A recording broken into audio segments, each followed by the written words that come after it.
Okay, welcome to some more CPU scheduling practice. In this, we're going to do first come, first serve, shortest job first, multi-level feedback queue, and preemptive priority. So before we waste any time, let's get started. So let's draw our Gantt chart here.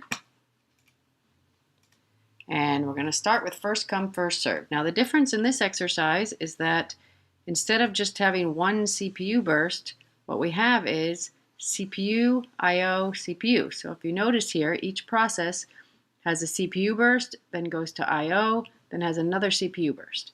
So this is a very good exercise because it gives you the opportunity to have a bunch of different processes arriving at all different times. So let's get started. So if we start at time 0, we're going to have to take into consideration the arrival time.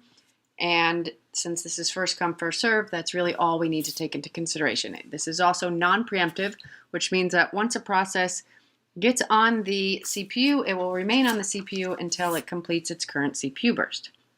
So at time 0, we have P1, and P1 has a CPU burst of 5.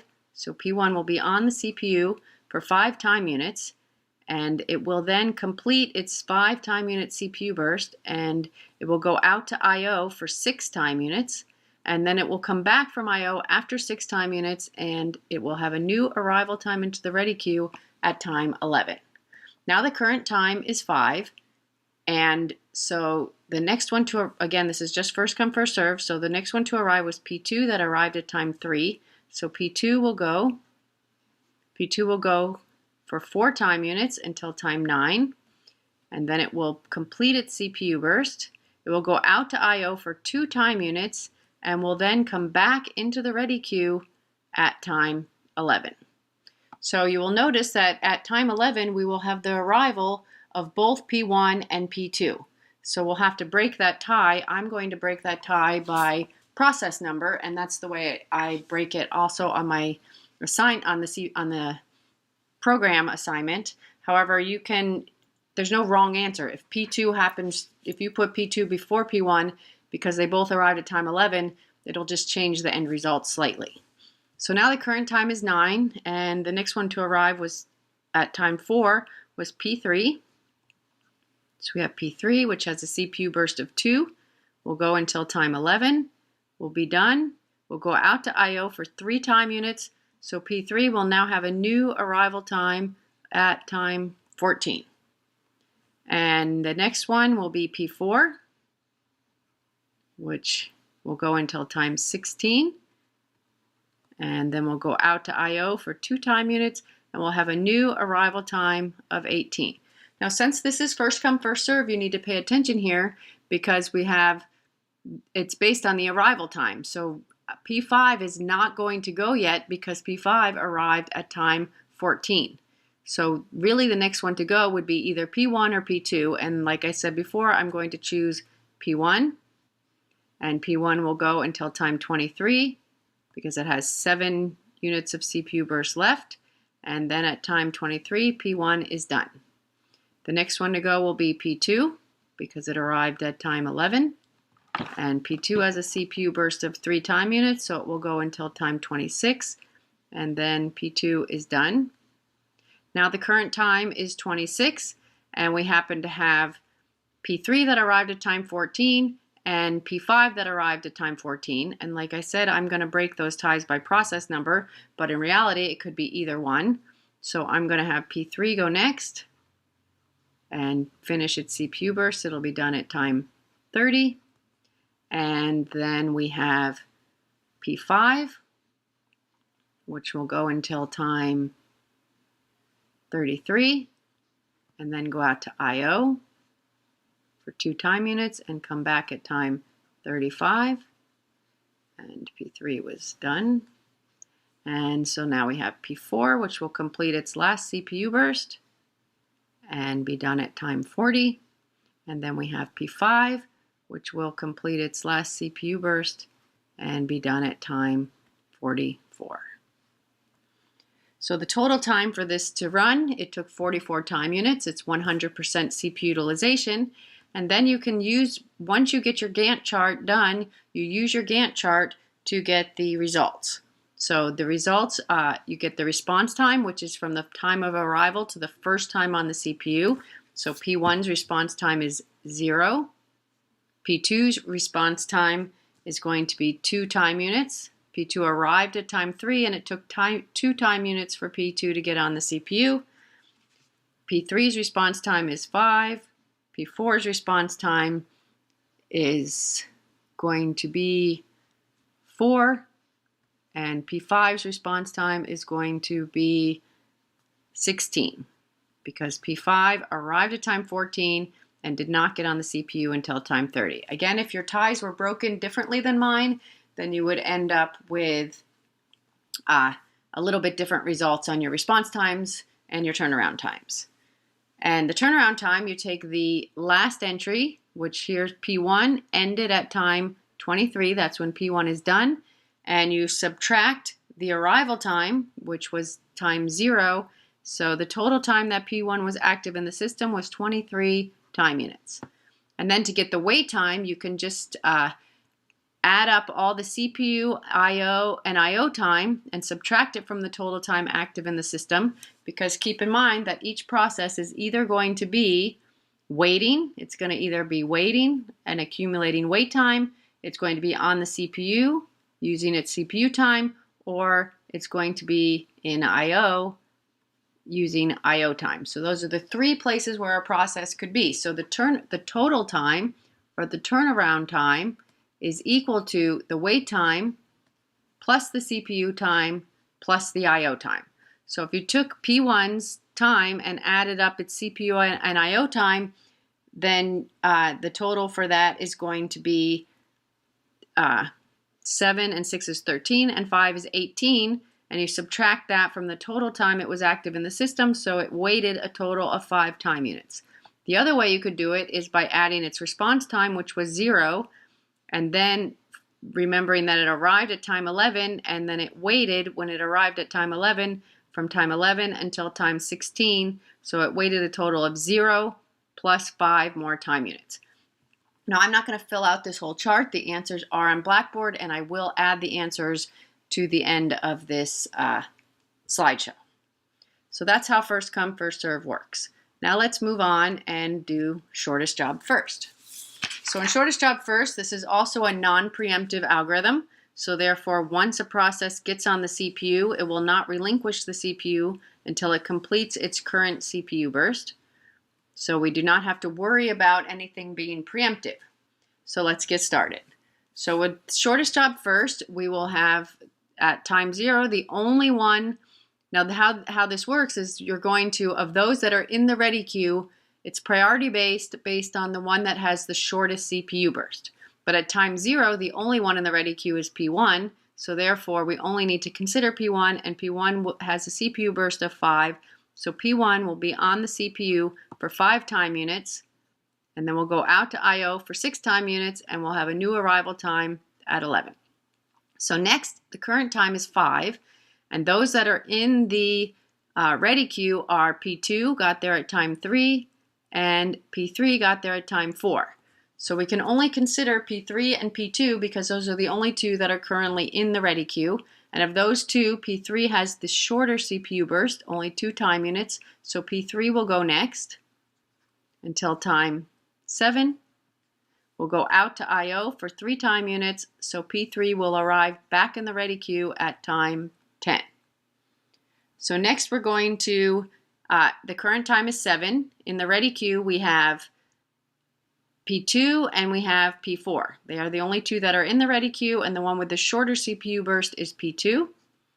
So P2 will go until time 11, go out to I/O for 2 time units, and we'll come back into the ready queue at time 13. The current time now is 11. In the ready queue we have P1, which has the 7 time units of CPU burst. We have P3, which has 4 time units of CPU burst, and we have P4, which has 5 time units of CPU burst. So again, since this is shortest job first, we are going to do P3 next. It has the shortest CPU burst, and P3 will go until time 15, at which time P3 has completed its execution. So now the current time is 15. In the ready queue are all of our processes that are left, P1, P2, P4, and P5.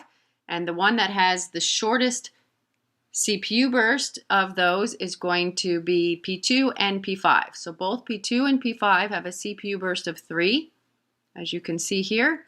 However, since after you get to the priorities, if you have a tie with priorities, you break those ties by first come, first serve. So if you notice, P2 got into the ready queue at time 13, and P5 got into the ready queue at time 14, so therefore P2 is going to go next. And P2 will be done at time 18 and will no longer be in the ready queue because it will have completed all of its execution. Now the current time is 18, and in the ready queue we have P1, P4, and P5, and P5 has the shortest CPU burst, so P5 will go next until time 21. And then we'll go out to I/O for 2 time units, and we'll come back into the ready queue at time 23. So in the ready queue now, at time 21, we have P1 and we have P4. And P4 finally gets to go until time 25. And then P4 will go out to I/O for 2 time units and come back at time 27. So now the current time is, it goes till time 26, and we'll come back at time 28. Okay, so now the current time is 26, and in the ready queue we have P1, which has 7 time units of CPU burst left, and we have P5, which has 4 time units of CPU burst left. So we're going to have P5 is going to finish at time 30. P5 will then be done. And now the current time is 30, and both P1 and P4 have 7 time units of CPU burst left, but P1 will go first because its arrival time is 11, and P4's arrival time is 28. So P1 goes until time 37, and then P4 goes until time 44. And as you can see, since it's 100% CPU utilization, it takes the same amount of time, 44 time units, to complete all of this. And then once you get your Gantt chart and your Gantt chart is correct, you can use that Gantt chart to get your response times, your wait times, your turnaround times, and calculate the averages. So now let's move on and do multi-level feedback queue. Now, multi-level feedback queue is going to be much more complex because what we have to do is not only do we have a different algorithm depending on what queue they are, but they also will migrate to different queues depending on different behavior. And then when you have lower priorities and higher priorities, they can also be preempted. So this is a little more complex. So let's get started with my nice, neat Gantt chart. All right, so the current time is 0. Now, the only thing we have to worry about at the current time 0 would be P1 because it's the only one there. Now, what happens if P1 gets on the CPU and gets preempted for time quantum? So let's remember that if you are a Q1, it is a 4 time unit time quantum. If you are a Q2, it's a 7 time unit time quantum. And then if you're a Q3, you just do first come, first serve. If there are any Q2s currently executing, they could be preempted by a Q1. And if there are any Q3s executing, they could be preempted by a Q2 or a Q1. So let's get started. So we start with P1, which has P1's first CPU burst is 5 time units. So P1 is going to go, but it's not going to get to go for its complete 5 time units because it's a Q1 is round robin with a time quantum of 4. So what's going to happen is at time 4, P1 is going to be preempted. So there's a few things that are going to happen. So P1 is going to get preempted and is going to change to a Q2. So P1 is not going to get the opportunity to go again unless there are no Q1s in the ready queue. In addition, P1 has completed 4 of its 5 first CPU bursts, but it has not gone to I/O yet, so we do not mark that out. And it's going to have a new arrival time at time 4 because this is all round robin, is first come, first serve. So now the current time is 4. The current time is 4, and in our ready queue we have P2, P3, and P1. But the truth is that P1 is not even going to get a chance because it's a Q2, so we just need to consider P2 and P3. And since it's round robin, it will be first come, first serve, so P2 would go next. And P2 is a Q1, so P2 has the opportunity to go 4 time units. Since P2's CPU burst is 4 time units, it's going to go for those 4 time units. Then it's going to go out to I/O for 2 time units. It's going to remain a Q1, and it's going to arrive back in the ready queue at time 10 as a Q1. So now the current time is 8, and we have in our ready queue, we have P1, P3, and P4. And again, P1 is a level 2, and P3 got there before P4, so P3 is going to go next. And P3 gets the opportunity to go 4 time units, so it will go 2 only because that's how long its CPU burst is. And then it will go out to I/O for 3 time units and come back into the ready queue at time 13. So next, the current time now is 10. And in the ready queue, we have P1, P2, and P4. And P4 is a level 1 that got there at time 7. And P2 is a level 1, but it got there after. So P4 is going to go next. Since P4 CPU burst is 5 time units, at time 14, P4 is going to get preempted. And it's going to have 1 time unit left of its CPU burst. It's going to go straight back into the ready queue at time 14, and it will be downgraded to a level 2. Now the current time is 14. In the ready queue, we have P1. We actually have all of them in the ready queue right now, so we only need to consider those processes that are level Q1. And we have P2, which has a CPU which got there first. So P2 is going to go until time 17, at which time P2 is going to be done and finished. All right, so now we are done with P2. P2 has completed all of its execution, and the current time is 17. And in the ready queue, we have P3, which is a level 1, and we have P5, which is a level 1. But P3 got there first, so P3 is going to go next and have the opportunity to go 4 time units. So P3 is going to finish at time 21, and then we have P3, which is also done. Now the current time is 21. In the ready queue, we have P1, P4, and P5. P5 will go, because it's the only one that's a level 1. It's going to go 3 time units until time 24. Then it's going to go out to I/O for 2 time units, and it's going to remain a level 1 because it did not get preempted for time quantum, and it will come back in at time 26.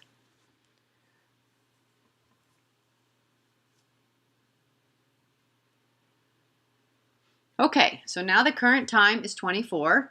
And in the ready queue, we only have P1 and P4, which are both level 2s, but P5 is out in I/O, so we don't have to consider it right now, and P1 only has 1 time unit left of its CPU burst, so P1 is going to finish and be done at time 25, and then we have and go out to I/O for 6 time units, and we'll come back to the ready queue at time 31. And then we have P4, which has 1 time unit left. P4 is going to go until time 26 and go out to I/O for 2 time units and come back at time 28. And then we have P5, which is a level 1 and has now arrived at time 26. So P5 is going to finish at time 30. And so now the current time is 30. So you have to notice that both P1 and P4 are level 2s, but P1 is not there yet. So P4 is going to go first for its 7 time units, 37, followed by P1 until time 44. Now, once you get your Gantt chart done, and we can go back and see this is 100% CPU utilization, both shortest job first and first come, first serve, all took 44 time units. So once you get that done, you can go ahead and calculate the response times and the turnaround times and the wait times. So P1 has arrived originally at time 0, first got on the CPU at time 0, so P1's response time is 0. P2 arrived originally at time 3 and first got on the processor at time 4, so P2's response time is 1. P3 originally arrived at time 4, waited 4 time units before getting on the CPU. P4 originally arrived at time 7, waited 3 time units to get onto the CPU. And P5 originally arrived at time 14 and waited 7 time units to get onto the CPU. Remember, response time is a one-time measure from the first time that it arrives into the system to the first time it gets on the CPU. Then turnaround time, you go to the last entry, P1 finished at time 44, and you subtract the arrival time, which was original arrival time, which was 0, and P1 has a turnaround time of 44 time units. That's a 44. Okay, P2 finished all of its execution at time 17, arrived at time 3, so P2 should have a turnaround time of 14 time units. P3 finished all of its execution at time 21 and arrived at time 4, so it should have a turnaround time of 17 time units. P4 finished at 37 and arrived at 7, so it has a turnaround time of 30 time units. And P5 finished at time 30 and arrived at time 14, so it has a turnaround time of 16 time units. And you can add these 5 numbers up and divide by 5, and then you get the average. Also, that's the same with the response time. Now, to get the wait time, you could do one of 2 things. You could either take the total time. Remember that each process has a CPU time, wait time, and I/O time, and you add those together, and that equals the total time. So to get the wait time, you could just add up the CPU and I/O time and subtract it from the total time. So P1 CPU and I/O time is 18, and if you subtract 18 from 44, you would get 26 time units for P1's wait time. Or you could add up. So P1, you could add up the response time, which is 0, and then you would notice that P1 had waited 0 time units, and then P1 arrived again. The first time it arrived, it went back into the ready queue at time 4, and then it had to wait 20 time units before it could get the CPU again. And then it got back into the ready queue at time 31, and it had to wait 6 more time units. So you can see that you would still get the same result. So I'm not going to fill all that in. I will give you the results, but I will let you fill that in on your own.